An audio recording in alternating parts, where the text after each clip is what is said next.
चलो मित्रों, जे આપણે જીપીએફના ખાતા ખોલાવવાના છે આજે આપણા સાણંદ તાલુકા શિક્ષક સંઘ તરફથી જે પણ ફોર્મ આપવામાં આવેલું છે તેનો અભ્યાસ કરી લઈએ. હવે આપને જોઈ રહ્યા છો તે પ્રથમ પેજ છે, તેની અંદર આપણે કશું જ કરવાનું નથી. ખૂબ જ સરળ રીતે તમને સમજાવી દઉં છું કે પ્રથમ પેજમાં આપણે કશું જ કરવાનું નથી. આ જે બીજું પેજ છે તેની અંદર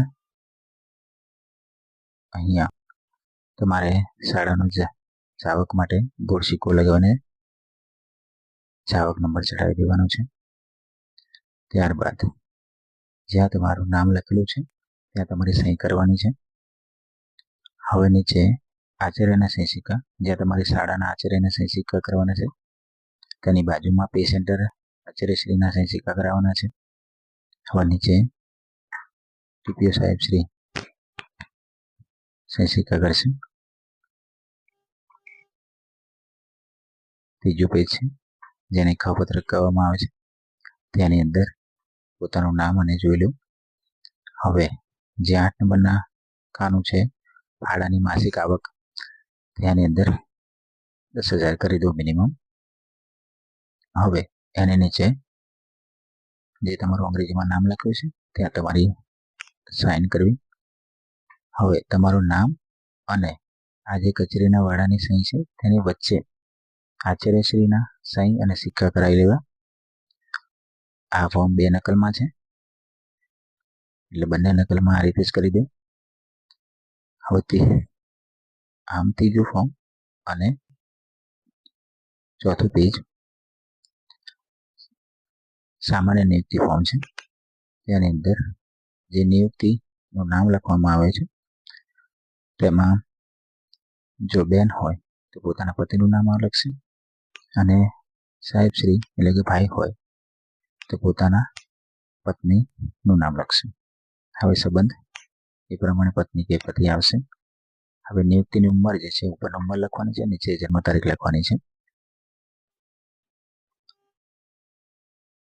નિયુક્તિની જે ઉંમર અને જન્મ તારીખ છે તે જેનું નિયુક્ત આપણે કરીએ છીએ તેનું આવશે. હવે હિસ્સોમાં આપણને જે સૂચના આપી છે તે પ્રમાણે 100% કરી દેવા. આકસ્મિક કારણની અંદર મૃત્યુ આવશે અને આ ખાનાની અંદર તમારે જે પહેલા નિયુક્ત છે એ એમના પછી બીજા કોઈ એટલે કે તમારા બાળકનું નામ આવશે અને 100% હિસ્સો આમાં લખી દેવો.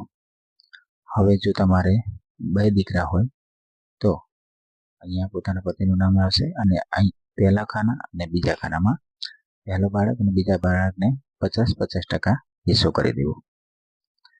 હવે આની નીચે બચતદારની સહી છે તેમાં તમારી પોતાની સહી આવશે.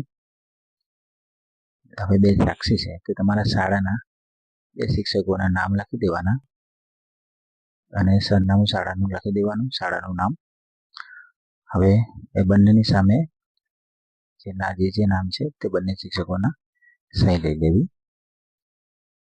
બસ બહુ જ સરળ રીતે આપણે ફોર્મ ભરી શકીએ. તે માટે જે પણ તાલુકા ટીમ દ્વારા આપણને ફોર્મ તૈયાર કરીને આપવામાં આવ્યું છે તેમનો ખૂબ ખૂબ આભાર. આપને સરળતાથી આ ફોર્મ ભરી અને સત્વરે જમા કરાવી. આભાર.